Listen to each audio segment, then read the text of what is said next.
ಮೃದಂಗವೇ ಅವರ ಹೃದಯ ಬಡಿತ. ಶ್ರೀ ತಿರುವಾರೂರ್ ಭಕ್ತವತ್ಸಲಂ. ಪದ್ಮಶ್ರೀ 2026. ತಿರುವಾರೂರು 18ನೇ ಶತಮಾನದಲ್ಲಿ ಕರ್ನಾಟಿಕ್ ಮ್ಯೂಸಿಕ್ನ ಸಂಗೀತ ಮಮ್ಮೂರ್ತಿ ಅಥವಾ ತ್ರಿಮೂರ್ತಿಯರ ಜನ್ಮಸ್ಥಳ. ನಾನು ಸಂಗೀತದ ವಾತಾವರಣದಲ್ಲೇ ಬೆಳೆದೆ.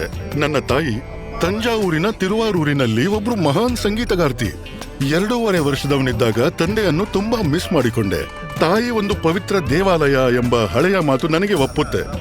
ನನ್ನ ತಾಯಿಗೆ 3 ಸಹೋದರರು. ಅವರನ್ನು ಕೂಡ ನನ್ನ ತಾಯಿಯೇ ಬೆಳೆಸಿದರು. ಸಣ್ಣ ಪುಟ್ಟ ಸಂಗೀತ ಕಚೇರಿ ನೀಡಿ ಸಲಹಿದರು. ದಿನ ಬೆಳಿಗ್ಗೆ ಯುವ ಭಕ್ತವತ್ಸಲಂ ತನ್ನ ತಾಯಿ ಆನಂದವಲ್ಲಿ ಪ್ರಾರ್ಥಿಸುತ್ತಾ ಭಕ್ತಿಗೀತೆಗಳನ್ನು ಹಾಡುತ್ತಿರುವ ಶಬ್ದಕ್ಕೆ ಎಚ್ಚರಗೊಳ್ಳುತ್ತಿದ್ದರು. ಮಗು ಮಂತ್ರಮುಗ್ಧಗೊಳ್ಳುತ್ತಿತ್ತು. ತಾಯಿ ಅವರಿಗೆ ಸಂಗೀತ ಕಲಿಸಲು ಪ್ರಾರಂಭಿಸಿದಳು. ಈ ಸಂಗೀತ ಜ್ಞಾನವು ಭಕ್ತವತ್ಸಲಂ ಅವರ ಜೀವನ ಪರ್ಯಂತದ ಪ್ರಯಾಣಕ್ಕೆ ಅಡಿಪಾಯವಾಯಿತು.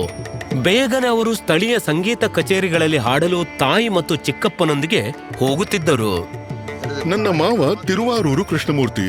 ನಾನು ಅವರನ್ನು ಮೃದಂಗ ಕಲಿಸಲು ಒತ್ತಾಯಿಸುತ್ತಿದ್ದೆ. ಅಮ್ಮ ನನಗೆ ಕಲಿಸಲು ಬಯಸಿದ್ದರು. ಆದರೆ ಸಂಗೀತಗಾರರಿಗೆ ನಿಯಮಿತ ಆದಾಯವಿಲ್ಲ.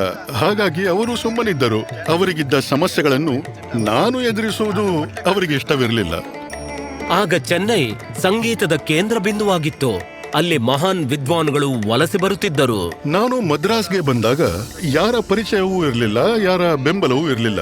ತಾಯಿ ನನ್ನೊಂದಿಗೆ ಮದ್ರಾಸ್ಗೆ ಬರಲು ಹಿಂಜರಿಯುತ್ತಿದ್ದರು. ಒಂದು ಸಣ್ಣ ಕೋಣೆಯನ್ನ ಬಾಡಿಗೆಗೆ ಪಡೆದೆ. ನನ್ನ ತಾಯಿ ಬಳಿ ವಿನಂತಿಸಿ ಅವರನ್ನ ಮದ್ರಾಸ್ಗೆ ಬರಮಾಡಿಕೊಂಡೆ. ತಾಯಿ ನನಗಾಗಿ ಮಾಡಿದ ತ್ಯಾಗವನ್ನ ಊಹಿಸಲು ಸಾಧ್ಯವಿಲ್ಲ. ನನಗಾಗಿ ಸಣ್ಣ ಕೋಣೆಯಲ್ಲಿ ತಮ್ಮನ್ನು ತಾವು ಹೊಂದಿಸಿಕೊಂಡರು.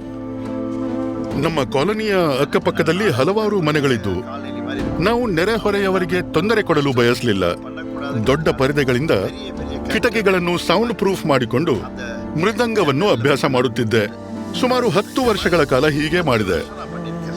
ಒಮ್ಮೆ ಅವರು ವೈಟ್ ಹೌಸ್ನ ಪ್ರದರ್ಶನದಲ್ಲಿ ಪ್ರಸಿದ್ಧ ML ವಸಂತಕುಮಾರಿ ಅವರೊಂದಿಗೆ ಇದ್ದಾಗ ಆಯೋಜಕರು ಅವರ ಹಣೆಯ ಮೇಲೆ ಸಾಂಪ್ರದಾಯಿಕ ವಿಭೂತಿ ಅಥವಾ ಭಸ್ಮ ಹಾಕಿಕೊಳ್ಳದಂತೆ ವಿನಂತಿಸಿದರು. ಭಕ್ತವತ್ಸಲಂ ಅದನ್ನು ನಿರಾಕರಿಸಿದರು. ಅದು ನಮ್ಮ ಹೆಗ್ಗುರುತು ಅಂತ ಹೇಳಿ ಹೆಮ್ಮೆಯಿಂದ ಪ್ರದರ್ಶನ ನೀಡಿದರು. 1992ರಲ್ಲಿ ಬಾರ್ಸಿಲೋನಾ ಒಲಿಂಪಿಕ್ಸ್ನಲ್ಲಿ ಒಂದು ಪ್ರದರ್ಶನವಾಯಿತು. ನಂತರ ದಿವಂಗತ ಪ್ರತಿಭೆ ಮ್ಯಾಂಡೋಲಿನ್ ಶ್ರೀನಿವಾಸ್ ಅವರೊಂದಿಗೆ ವಿಶ್ವ ಪ್ರವಾಸ ಕೈಗೊಂಡರು. ನಂತರ ಭಕ್ತವತ್ಸಲಂ ದೇಶದಾದ್ಯಂತ ಪ್ರಮುಖ ನಾಯಕರೊಂದಿಗೆ ಸಂಗೀತದ ವೇದಿಕೆ ಹಂಚಿಕೊಂಡರು. ಸಂಗೀತದ ನಾವೀನ್ಯಕಾರರಾಗಿ ಅವರು ಹಿಂದೆಂದೂ ಯಾರೂ ಮಾಡಿರದ ವಿಶಿಷ್ಟವಾದ ದೊಡ್ಡ ಪ್ರಮಾಣದ ತಾಳವಾದ್ಯ ಮೇಳಗಳನ್ನು ಪರಿಕಲ್ಪನೆ ಮಾಡಿದ್ದಾರೆ.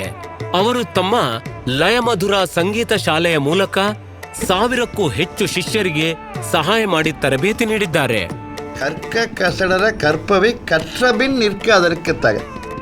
ಕಲಿಯಲು ಯೋಗ್ಯವಾದ ವಿಷಯಗಳನ್ನು ಸಂಪೂರ್ಣ ಕಲಿಯಿರಿ. ಕಲಿತ ನಂತರ ಆ ತತ್ವಗಳ ಪ್ರಕಾರ ಜೀವಿಸಿರಿ. ಸಂಗೀತವೇ ನನ್ನ ಉಸಿರು. ನನ್ನ ಮುಂದಿನ ಜನ್ಮದಲ್ಲೂ ಮೃದಂಗವನ್ನು ನುಡಿಸಬೇಕೆನ್ನೋದೇ ನನ್ನ ಆಸೆ. ಶ್ರೀ ತಿರುವಾರೂರ್ ಭಕ್ತವತ್ಸಲಂ.